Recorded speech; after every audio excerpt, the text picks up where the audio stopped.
А еще говорили о поддержке бизнеса. Сегодня, как отметила зампред правительства, министр экономического развития и промышленности Коми Эльмира Ахмеева, нужна активная информационная кампания для представителей бизнеса. Информация о мерах поддержки должна быть своевременной и максимально доступной для понимания.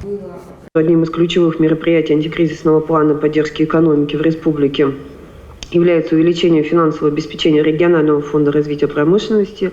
Так, в рамках финансирования региональных программ Республики Коми предусмотрена субсидия с федерального бюджета 94,5 миллиона рублей. Данные средства в совокупности с республиканским бюджетом составили порядка 200 миллионов рублей. И эти средства будут направлены на модернизацию и создание новых промышленных предприятий. Дополнительно до республики будет доведено около 30 миллионов рублей. Эти деньги промышленные предприятия смогут позаимствовать на погашение процентных ставок по кредитам.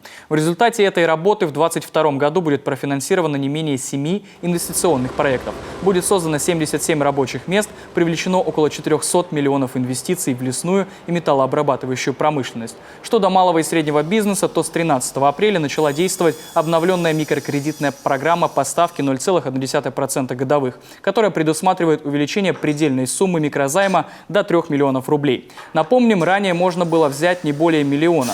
В отношении 20 заемщиков микрокредитной компании принято решение о предоставлении кредитных каникул. И еще одна тема совещания – участие в форуме «Сильные идеи для нового времени». Он проводится по поручению президента. Цель – выбрать и реализовать 100 сильных идей, которые внесут значимый вклад в развитие страны. Сбор идей начался 22 февраля, а завершится уже в эту пятницу.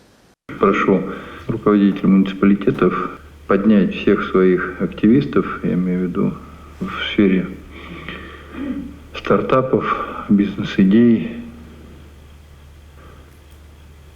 бизнеса и поделиться идеями и действительно их загрузить на платформу, потому что это реальная возможная помощь, реальные деньги государственные, поэтому нужно проявить активность. До 22-го время еще есть, поэтому давайте отработайте. Соберите совещания, соберите своих прорывных руководителей, вы их всех знаете, и до 22-го отработайте.